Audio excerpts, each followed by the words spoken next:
అదే RTV app వార్తల్ని క్షణాల్లో చదివే అవకాశం ఉంటుంది. ఒక న్యూస్ పేపర్, ఒక టెలివిజన్ ఛానల్ మీ చేతుల్లో ఎప్పుడూ ఉంటాయి.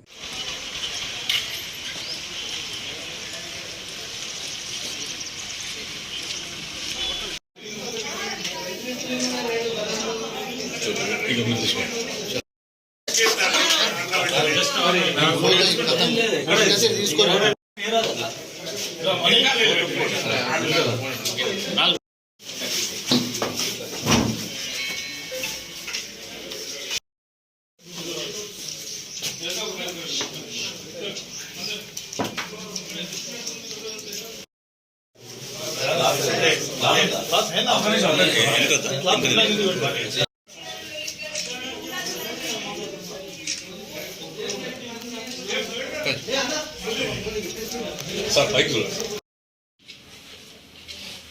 వాతావరణ చెక్ కాల్చి పడిపోయారంతా.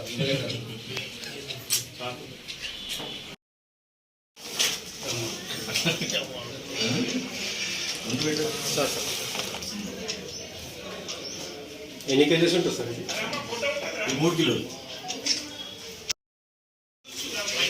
మనకు మధ్యాహ్నం 1 గంటకు ఇన్ఫర్మేషన్ రావడం జరిగింది. సుభాష్ నగర్ శివార్లో ఉన్న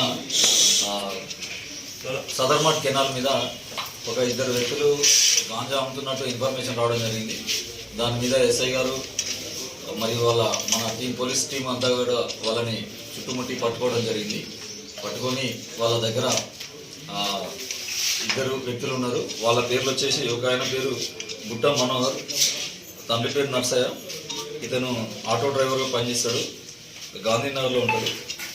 ఇంకో ఆయన బోదాసు రాము, తండ్రి పేరు రాజన్న, ఈయన 23 సంవత్సరాలు. ఇతను వచ్చేసి సుభాష్ నగర్ ఖానాపూర్లో ఉంటాడు. వీళ్ళిద్దరు కూడా ఇది ఇంకో అతను వచ్చేసి 3వ వ్యక్తి దగ్గర నుంచి వెళ్ళి కొన్నారు. ఆ వ్యక్తి పేరు వచ్చేసి కొట్నాగ రాము. ఇతని దగ్గర కొనుక్కొని వీళ్ళు మన సుభాష్ నగర్లో ఉన్న సదర్మట్ కెనాల్ మీద అమ్ముతుండగా పట్టుకోవడం జరిగింది నిన్న.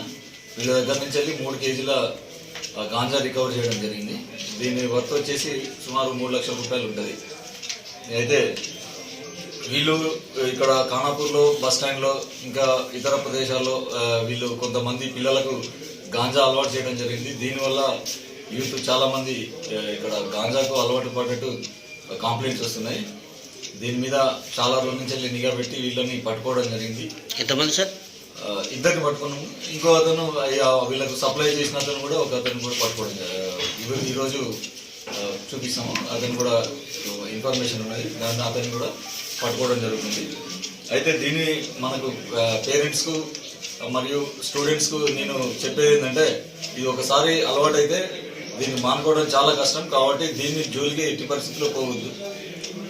అయితే దీంట్లో ఏమవుతుందంటే, పిల్లలు అందులో ఫ్రెండ్స్ ఎట్లా ఉన్నప్పుడు పిల్లలకు ఎవరికైనా ఒకరికి అలవాటు అయితే దీంట్లో పక్కనున్న టీనేజ్ పిల్లలు కూడా అలవాటు చేసుకోవడం జరుగుతుంది. కాబట్టి టీనేజ్ పిల్లలను ఈ వీళ్ళు రాత్రి పూట ఒంటరిగా, తర్వాత వీళ్ళు ఐసోలేటెడ్ ప్లేస్లకు వెళ్లకుండా చూసుకోవాలి. తల్లిదండ్రులు కానీ టీచర్స్ కానీ వీళ్ళు ఎవరు కూడా ఇంటికి దగ్గర నుంచి వెళ్తే కాలేజీ వెళ్ళాలి, కాలేజీ నుంచి వెళ్ళి వస్తే ఇంటి దగ్గర ఉండాలి. కానీ ఈ పిల్లలు అక్కడక్కడ బయట అవుట్స్కట్స్లలో ఉండి ఇట్లాంటి యాక్టివిటీస్ చేయడం జరుగుతుంది. కాబట్టి తల్లిదండ్రులు ఎప్పుడు కూడా వీళ్ళు మూమెంట్స్ మీద పిల్లలని ఈ టీనేజ్ దాటేంత వరకు కూడా చాలా జాగ్రత్తగా చూసుకోవాలి. ఎందుకంటే ఒకసారి గాంజా అలవాటు అయితే వాళ్ళకు మానుకోవడం కష్టం. కాబట్టి రెండోది, టీచర్స్ కూడా వీళ్ళ పిల్లల మీద జాగ్రత్తగా వహించాలి. ఆ పిల్లల ఎవరైతే ఉన్నారో వాళ్ళకు నోటీసులోకి ఎవరైనా అడిక్ట్ అయ్యేది ఇప్పుడు, ఎందుకంటే కాలేజీలలో వాటిల్లో చాలా మంది మనకు ఇన్ఫర్మేషన్ వస్తున్నది కొంతమంది అలవాటు అయినట్టు. ఎందుకంటే ఒకరు అలవాటు అయితే వాళ్ళ తోటి ఉండే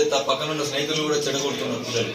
కాబట్టి వీళ్ళని కూడా ఏమంటే గమనిస్తే మనము రిహాబిలిటేషన్ సెంటర్లకు వాటికి పంపించేసి మళ్ళీ ఇంకా మిగతా వాళ్ళకు అండకుండా ఉండేటట్టు చూడొస్తుంది.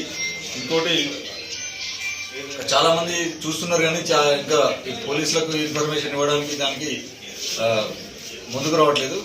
ఎందుకంటే మనకేంది, మన పిల్లలు కాదు కదా, చెప్తే మాకేమవుతుంది అని అట్లా ఉంటారు. కానీ వీళ్ళు ఎవరైనా ఈ గాంజా అమ్మే వాళ్ళ మీద కానీ కొనే వాళ్ళ మీద కానీ తాగే వాళ్ళ మీద కానీ ఎవరైనా ఇన్ఫర్మేషన్ ఇస్తే వాళ్ళ వివరాలు గోప్యంగా ఉంచాము. అదే విధంగా కొంతమంది చిన్నపిల్లలు వీళ్ళు తాగితే ఏమైనా కేసులు అయితే అని భయపడతారు. అట్లా వాళ్ళని ఒక విక్టిమ్ గా చూస్తాం కాబట్టి ఓన్లీ మనకు అమ్మేవాళ్ళు దీని మీద బిజినెస్ చేసి వాళ్ళ మీదనే యాక్షన్ తీసుకోవడం ఉంటుంది. కాబట్టి తల్లిదండ్రులు వాళ్ళ పిల్లలు ఎవరైనా అలవాటు అయితే చెప్తే వాళ్ళ ద్వారా ఇన్ఫర్మేషన్ తీసుకొని వాళ్ళకి ఎవరు సప్లై చేస్తున్నారు, ఎవరు అమ్ముతున్నారు అనేది తెలుసుకొని వాళ్ళ మీద యాక్షన్ చేయడం జరుగుతుంది. కాబట్టి నిరభ్యంతరంగా నిస్సంకోచంగా పోలీసులకు ఇస్తే వాళ్ళ వివరాలు గోప్యంగా ఉంచామని తెలియజేస్తుంది. మరిన్ని వీడియోస్ కోసం ఛానల్ ని సబ్స్క్రైబ్ చేయండి. లేటెస్ట్ అప్డేట్స్ కోసం వాట్సాప్ ఛానల్ ని ఫాలో చేయండి. అండ్ లింక్ డిస్క్రిప్షన్ లో ఉంది.